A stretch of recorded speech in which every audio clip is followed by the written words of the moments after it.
আমি মিথিলা। আমি নিজের সাথে কিছু একটা করছিলাম। সেই সময় আমার ভাই রুমে চলে আসে ফোনের চার্জার নিতে। আমার এই অবস্থা দেখে সে একটু লজ্জা পেয়ে যায়। আমি তাকে দেখে খুব লজ্জা পাই। পরে আমি তাকে জিজ্ঞাসা করলাম, কি হয়েছে? কেন এসেছো রুমে? সে বলল, মোবাইলের চার্জার নিতে। আমি তাকে আমার পাশে এসে বসতে বললাম। সে আমার পাশে এসে বসে আর আমাকে জিজ্ঞাসা করল, ও আপু, কি করছিলে? জামাইয়ের কথা মনে হচ্ছিল বুঝি? আমি বললাম, না, জামাইয়ের কথা মনে করে তো আর লাভ নেই। আমি তোমার কথা ভাবছিলাম। হ্যালো ফ্রেন্ড, কেমন আছো? আমি মিথিলা। আমার বয়স 21। আমি দেখতে অনেক সুন্দর। আমরা 2 বোন। আমার মাসির ছেলে রণজিৎ আমাদের বাসায় থাকে। আমি তাকে ছোট ভাই বলে ডাকি। ছোট ভাইয়ের বয়স 19। আমি তাকে খুব ভালোবাসতাম এবং স্নেহ করতাম। আমার বিয়ের আগে আমি তার সাথে অনেক সময় কাটিয়েছিলাম। সে দেখতে সুন্দর হওয়ায় আমি তার প্রতি দুর্বল ছিলাম, কিন্তু তা কখনো প্রকাশ করিনি। মনে মনে অনেকবার চেয়েছিলাম তার সাথে ঘনিষ্ঠ হতে এবং তার কাছ থেকে ভালোবাসা পেতে, কিন্তু কখনো সাহস হয়নি বলার। কিছুদিন পরে আমার বিয়ে হয়ে যায় এবং আমি শ্বশুর বাড়ি চলে যাই। সেখানে সংসার শুরু করি। আমার স্বামী আমাকে অনেক ভালোবাসত। কিছুদিন পর তার আচরণে অনেক পরিবর্তন লক্ষ্য করি। সে আর আগের মতো আমাকে ভালোবাসে না। রাত হলেই সে কোনো না কোনো কাজে আমার কাছ থেকে দূরে যেতে শুরু করে। আমি যখনই তার কাছে যেতাম সে আমার থেকে চলে যায়। আমি ভাবতাম আজ তার সাথে সময় কাটাবো এবং আদর ভালোবাসা নেব, কিন্তু সে আমার কাছ থেকে অনেক দূরে থাকতে শুরু করল। সে এখন এসব করতে পছন্দ করছে না। একদিন আমি তাকে জোর করে এসব করতে বাধ্য করি। তারপর যা হলো, সে আমার জীবনটাই শেষ করে দিল। এই বয়সেই আমার ভালোবাসার দরকার ছিল, কিন্তু তা আর হবে না। আমার মনে হতে লাগল আমার স্বামী এখন অক্ষম হয়ে পড়েছে। তার কোনো এক রোগ ছিল যার প্রভাব এখন দেখা দিতে শুরু করেছে। তাই সে আর কোনোভাবেই আমার অপূর্ণ ভালোবাসা পূর্ণতা দিতে পারছে না। আমি আমার পুরা জীবনের কথা ভাবতে ভাবতে অনেক কান্না শুরু করে দিলাম। এখন আমার কি হবে? কারণ আমার এসবের খুব দরকার ছিল। আমি এই বয়সে এত আনন্দ রেখে থাকতে পারব না। আমাকে আমার চাহিদা মিটাতেই হবে। আমি কিছুতেই এসব না করে থাকতে পারি না। তাই এখন প্রায় প্রতি রাতে নিজের সাথে বিভিন্ন উপায়ে সে আনন্দ নিতে শুরু করি। একদিন আমার ভাই রণজিৎ আমার বাড়িতে বেড়াতে আসে এবং আমাকে বাড়িতে নিয়ে যেতে চায়, কারণ আমি অনেক দিন ধরে বাড়িতে যাইনি। সে এসে আমার এই অবস্থা দেখে সন্দেহ করতে শুরু করে, কারণ আমি টেনশনে অনেক শুকিয়ে গিয়েছিলাম আর আমার চোখের নিচে কালো দাগ হয়ে গেছে। রণজিৎ আমাকে জিজ্ঞাসা করল, আপু, তোমার কি হয়েছে? তুমি এখানে কারো কথা ভাবছ নাকি? জামাই কি তোমাকে মারে নাকি? না অন্য কিছু? আমি তাকে বললাম, না, এসব কিছু না, কিছুই হয়নি, তুই টেনশন করিস না। তারপর আমি তার সাথে আমাদের বাড়িতে যাই এবং বেশ কিছুদিন থাকার পরিকল্পনা করি। আমি মনে মনে ঠিক করেছিলাম যে আমি আর শ্বশুর বাড়িতে ফিরব না, বাড়িতে চুপচাপ থাকতাম। একদিন বিকেলে ছাদে বসে ভাবছিলাম আমার কি হবে এখন, আর বসে বসে কাঁদছিলাম। ঠিক তখনই আমার ভাই রণজিৎ সেখানে চলে আসে।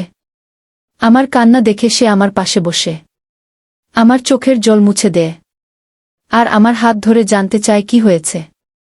আমি লজ্জায় কিছু বলতে পারছিলাম না।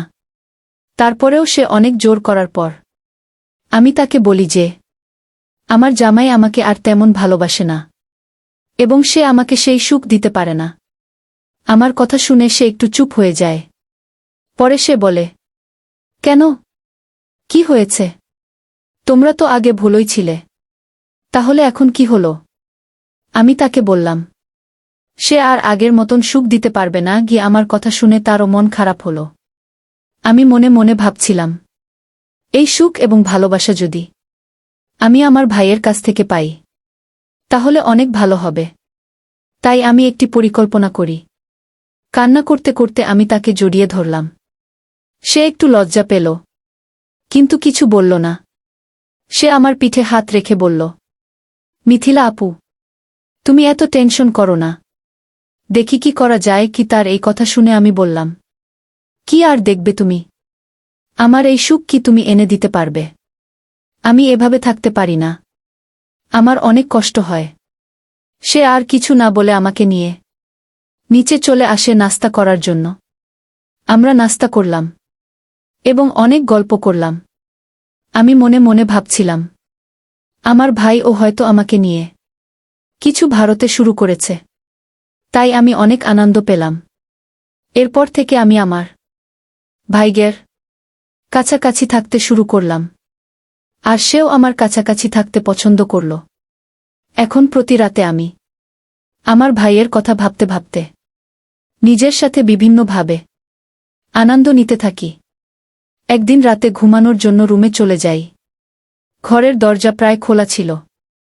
আমি নিজের সাথে কিছু একটা করছিলাম।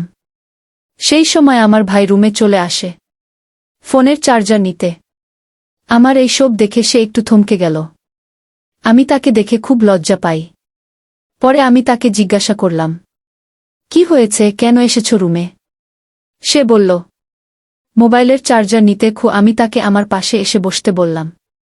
সে আমার পাশে এসে বসে জিজ্ঞাসা করল, আপু কি করছিলে?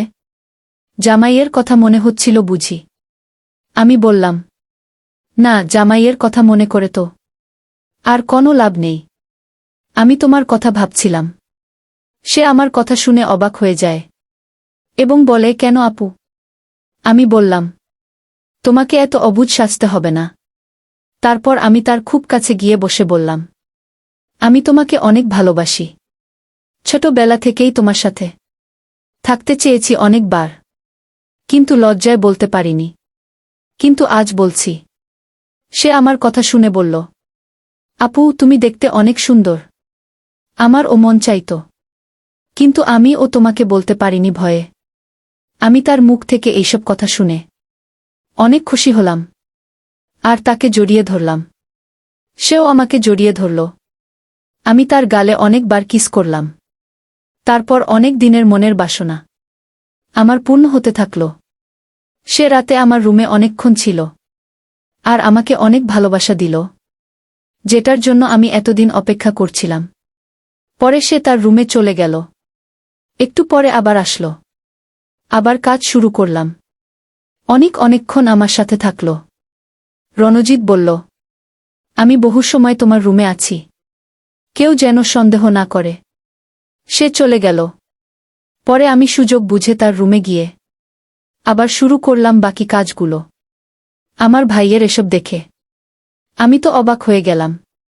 ভাবছিলাম, সে এত কিছু কোথা থেকে শিখল? সে পাকা খেলোয়াড়ের মতো সব কিছু খেলল। যদি কিছুদিন আগে এসব হতো, তাহলে আমি হয়তো বিয়েই করতাম না। আমরা হয়তো বিয়ে হতো না। আমরা সেদিন অনেকবার ঘনিষ্ঠ হয়ে সময় কাটিয়েছিলাম। যেই ভালোবাসা অনেক ভাই আমাকে দিয়েছে, এতদিনেও আমার স্বামী আমাকে এই রকম ভালোবাসা দিতে পারেনি। তাই আমি মনে মনে ঠিক করলাম, আমি আমার স্বামীকে ছেড়ে দেব এবং বাড়িতেই থাকব। আমি রণজিৎ ভাইয়ের কাছ থেকে সব অপূর্ণতা পূরণ করব। এরপর থেকে আমি আর আমার ভাই একসাথে অনেক সময় কাটাতে শুরু করলাম। আমরা অনেক গোপনে এই সম্পর্কটা চালাতে লাগলাম, কারণ কেউ যদি এই সম্পর্কের কথা জানতে পারে, তাহলে অনেক খারাপ মন্তব্য করবে। তাই আমরা খুব সাবধানে আমাদের সম্পর্কটা চালিয়ে যেতে থাকলাম। আমি এখন অনেক খুশি, কারণ আমার ভাই আমাকে অনেক ভালোবাসে এবং যত্ন নেয়া। আমরা অনেক সময় বাইরে ঘুরতেও যেতাম, আর সেখানেও সুযোগ পেলে আমি আমার ভাইয়ের কাছ থেকে ভালোবাসা নিতাম। সেও আমার সাথে খুব খুশি ছিল। তাই কিছুদিন পর আমি আমার স্বামীকে ছেড়ে দেই।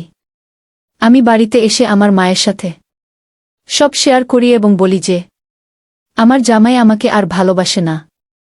আমার কথা শুনে মা বললেন, যেটা তোমার ভালো মনে হয় সেটাই করো। স্বামীকে ছেড়ে দেওয়ার পর আমি নিজেই বাড়িতে থাকতে শুরু করি।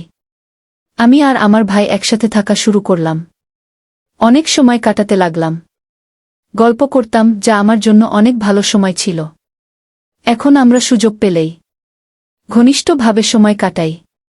বন্ধুরা, গল্পটা কেমন লাগলো জানাতে ভুলবে না। তোমাদের সাথেও কি এমন কোনো ঘটনা ঘটেছে? যদি ঘটে থাকে তাহলে কমেন্টে জানাতে ভুলবে না। আরও মজার মজার রোমান্টিক গল্প চাইলে ভিডিওটি লাইক, শেয়ার এবং চ্যানেলটিকে সাবস্ক্রাইব করতে ভুলবে না। ধন্যবাদ।